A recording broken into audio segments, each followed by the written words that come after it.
right, so for this week we're going to still be exploring all about animals, but we're going to be exploring something kind of new called poetry. So I have here a big book all about animals, but instead of a normal story, they're all told through poems. So today we're going to be looking at some poems written about animals that are big and small. So while you're listening, I want you to be thinking about which animals are big and which are small, okay? This first one is called Blue Whale. Words can't describe a blue whale's size. Big and huge and large don't work. Even enormous, vast, gigantic aren't enough. But when you hear a blue whale's blow, a deep purwuffing sound that makes you think of caverns, caves, and concert halls, and see its breath punch upward like a house-high exclamation mark, you know that it's the biggest creature there has ever been. Okay, so the next one is called Song of the Biggest and the Smallest Birds. The ostrich lives in Africa, in grasslands hot and dry. The biggest bird in all the world, in fact, too large to fly. In Cuba's steamy jungles where vines curl around the trees, lives the smallest bird, a hummingbird, just bigger than a bee. This hummingbird can fit inside an ostrich's big eye. It seems absurd that they're both birds, but here's the reason why. Both have feathers, beaks, and wings, though they use them for quite different things. We have hummingbirds here in Florida too. All right, the next one is called the bumblebee bat. Like a flying furry caramel, zooming through the secret spaces, in between the treetop leaves, the bumblebee bat is hunting. Hearts and lungs, brain and blood and bone are packed inside this tiny body, the smallest of all mammals until she has a baby.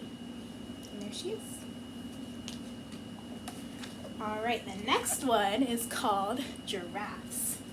The highest eyes in Africa belong to the giraffes. They see the sunrises first. Soon the light will slant between the trees and they'll vanish into dappled shade. But now the sun is just a sliver only they can see. Giraffes see the sun rise first.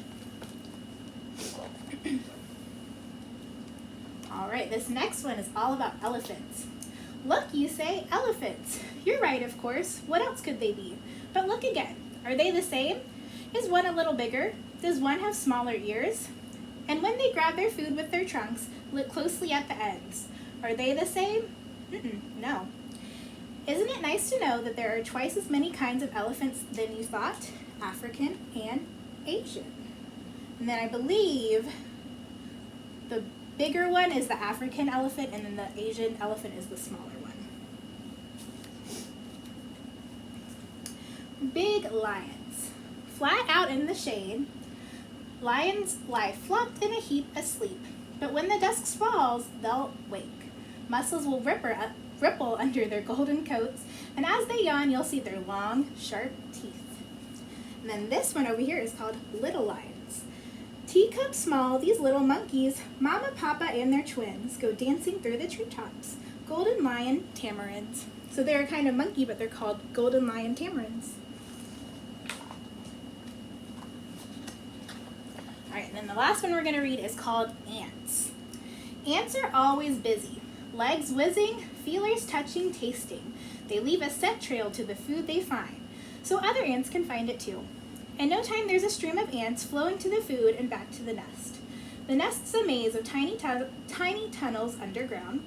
It holds as many ants as there are people in a city. Somewhere deep and hidden, the queen is laying eggs.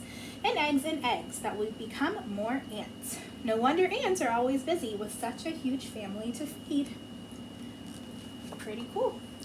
All right, so we'll be back to read about some different kinds of animals tomorrow. So I'll see you later. Bye, water lilies.